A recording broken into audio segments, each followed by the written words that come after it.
The night was still when Chief Miller arrived on the scene, the moon casting an eerie glow through the barren tree branches that clawed at the dark sky. A group of residents had gathered in a solemn half-circle around the body lying at the edge of the forest, their breath fogging in the frigid air. He surveyed the pale form of the teenage boy, splayed lifelessly on the cold ground.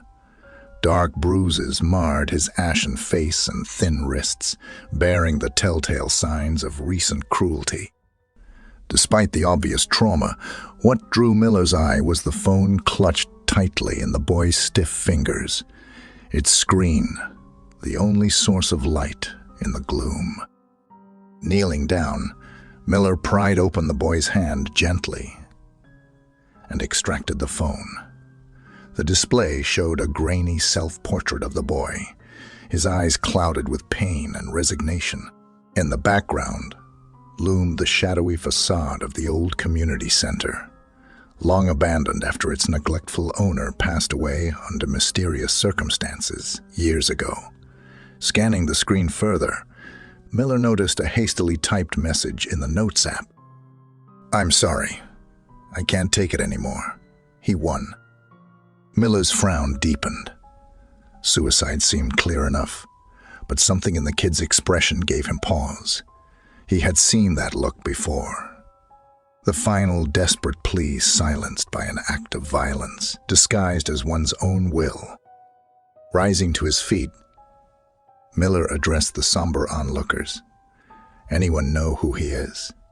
A fragile woman with tears glinting in the moonlight spoke up shakily. "That's Anthony Williams. Such a sweet boy, but he kept to himself after."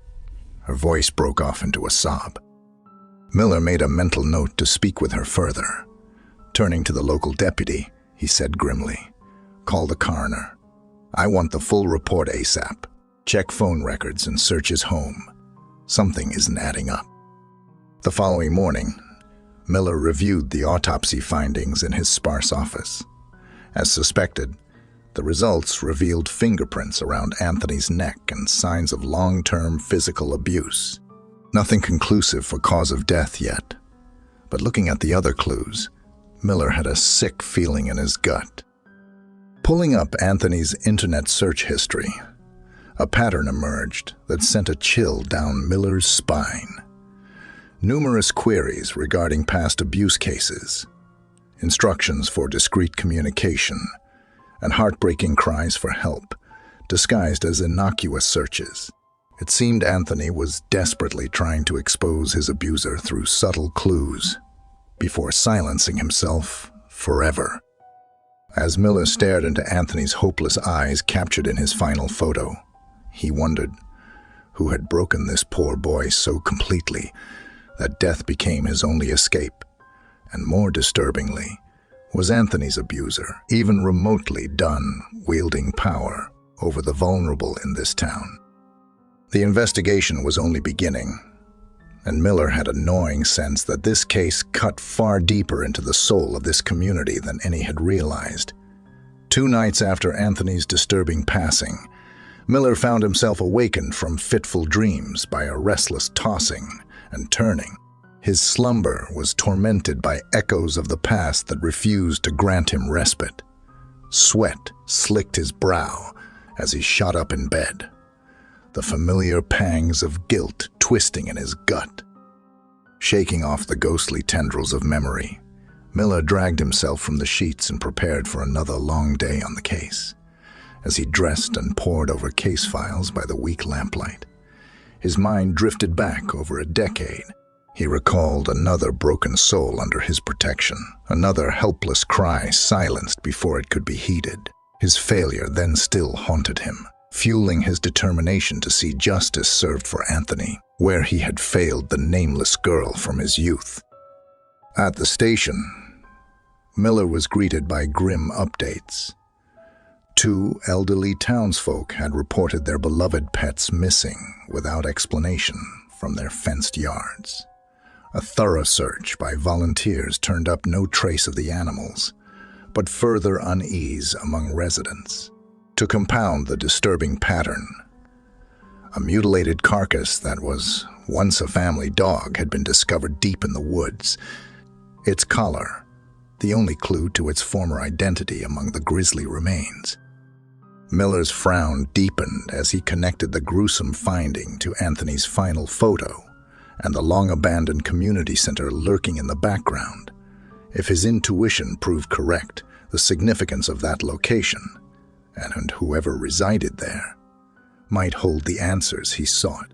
But first, he needed more pieces to complete the puzzle hidden within Anthony's cryptic online clues.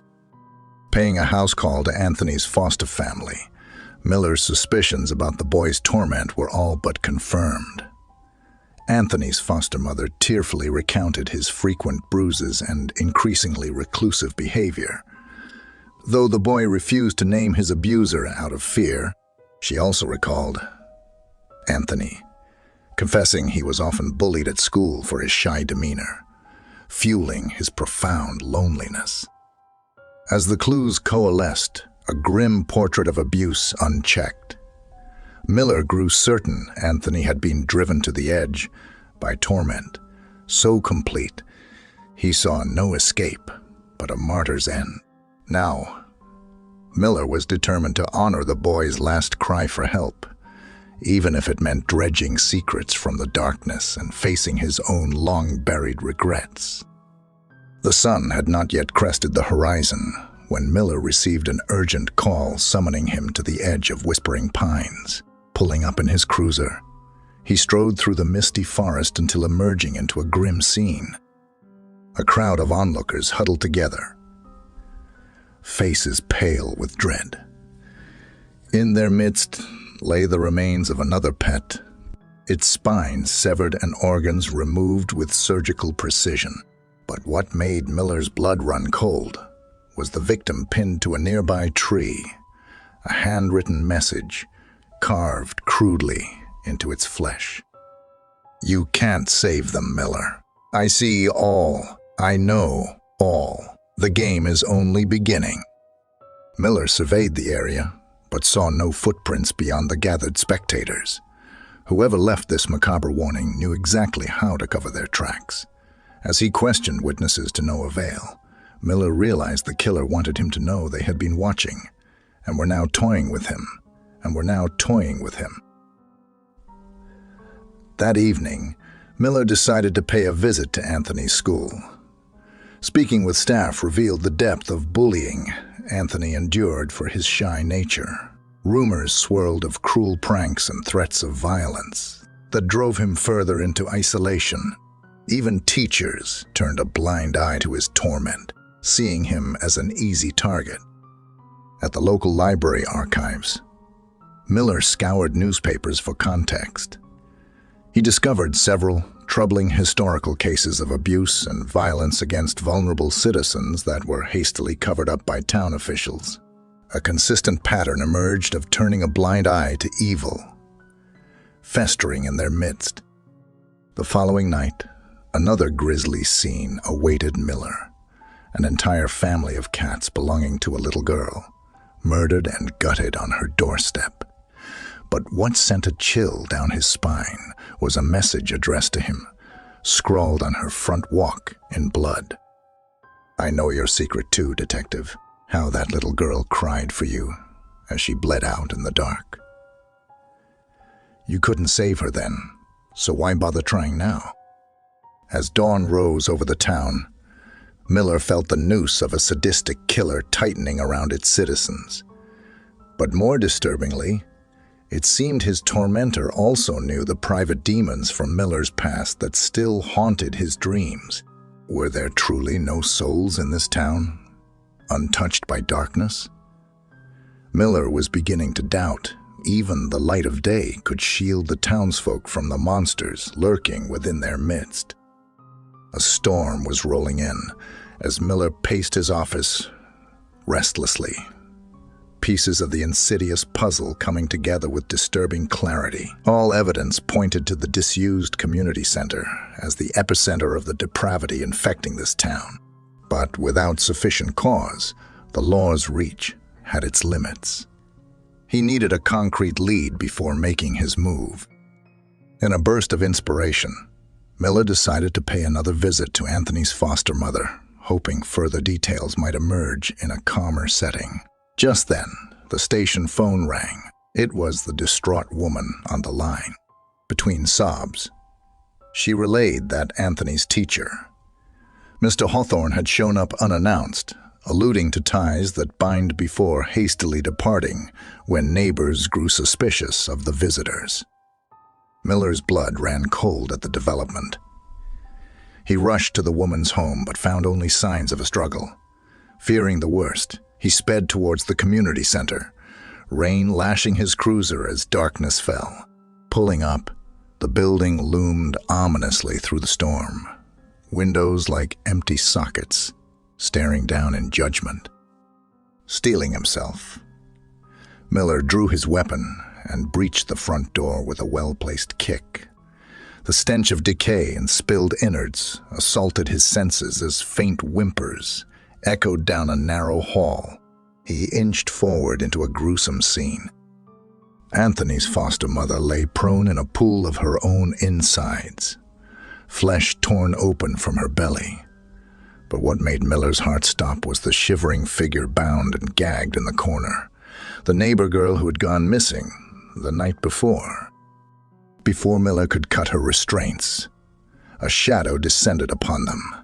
Hawthorne emerged with a sadistic grin, brandishing a blood-stained weapon.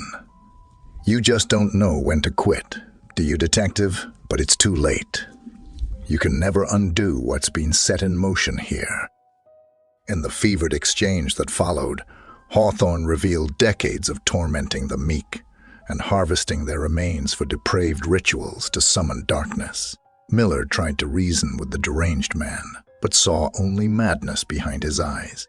In a blur, Hawthorne lunged. This night would see one monster fall, but at what cost? The storm raged outside as Miller grappled with pure evil itself, clinging to the last fading hopes for redemption in a town where even the innocent could not be shielded from the shadows that haunted its soul.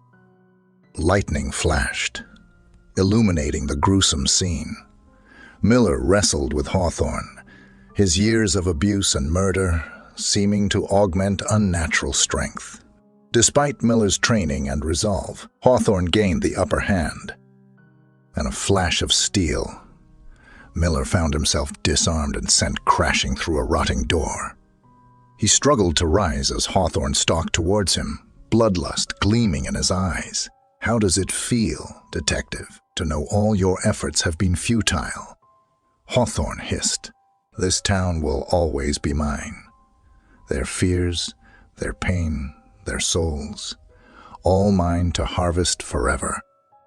As Miller braced for the killing blow, the lighting flickered above, bathing Hawthorne's leering face in more shadow than light. A flash of memory struck Miller, of another deranged soul who had thought himself above judgment for his crimes. With newfound vigor, Miller rolled aside and grabbed a broken beam to defend himself, just as Hawthorne bore down. They grappled as the storm raged, exchanging brutal blows. Fighting through the agony, Miller gazed into Hawthorne's pitiless eyes and realized the need to expose more than just one madman's crimes. Tonight, with a surge of strength, Miller shattered the beam across Hawthorne's skull, sending him crashing to the floor, unconscious. Miller bound Hawthorne's wrists and demanded answers through swollen lips. "Why? After all these years, why did you keep doing it?" Hawthorne stirred and cackled. "This town was born in sin and suffering. I simply fed their darkest needs and hungers. Now their twisted souls are mine to command forever." As rain pelted the roof, Hawthorne's ramblings pulled back the veil on the malignancy that festered in this town from its inception. One that fed on the innocent and convinced the people to accept darkness as their destiny. Only by exposing such long-buried evils to the light of truth could these souls know peace. Sirens approached in the night. Miller had finally brought one monster to justice.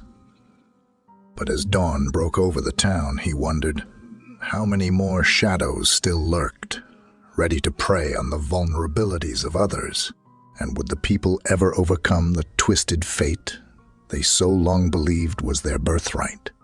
Only time would reveal if this community could at last break free of the hold of the demons in their midst. The trial was swift, but the scars ran deep. Hawthorne was convicted and locked away where he could prey upon the innocent no more. With his tainted influence severed, the people of Whispering Pines began to heal. Miller stayed on to ensure the revival continued. Support groups formed where abuse survivors found solace. Neighbors bonded anew, vigilant against darkness seeping back in. Miller even attended the unveiling of a memorial park, honoring Anthony and others lost to the shadows. Days blended into weeks of progress. Yet, Miller remained restless, unable to let the ghosts of his past find closure. He visited the spot where that nameless girl had cried out for him long ago, still unable to forgive her fate or his role in it. That night, a storm swelled once more. Unable to sleep, Miller paced his cabin reviewing case files that had become his lifeline. A glint amongst the pages gave him pause. Anthony's final selfie, illuminating secrets still untold. Miller enlarged the photo and peered closely. Behind Anthony, in the grainy backdrop, a face swam into focus amongst the community center windows, like a phantom from the past. His blood ran cold as realization struck. It was the volunteer who found that girl's body all those years ago. Dawning clarity shook Miller to his core. He rushed to confront the man, now a council official respected by the town. In a gut-wrenching scene, Miller tore away the façade to expose the monster beneath, the true orchestrator who had pulled Hawthorne's strings for decades in the shadows. A chase ensued through the raging forest as Miller closed in, rain blinding his pursuit. Finally cornering the depraved man by a precipice, Miller saw only empty eyes, reflecting the pitiless dark. With a chuckle, the monster stepped off into the endless abyss. His sinful soul vanished into the maw of the storm. Days later, as the rain passed, Miller sat watching the sun rise, at peace for the first time since that tragic night, long ago, though scars remained on the town's soul. Its people had triumphed over the twisted fate others sought to impose. In the warmth of new life, springing forth, Miller took comfort that even the deepest darkness cannot smother the light that refuses to fade.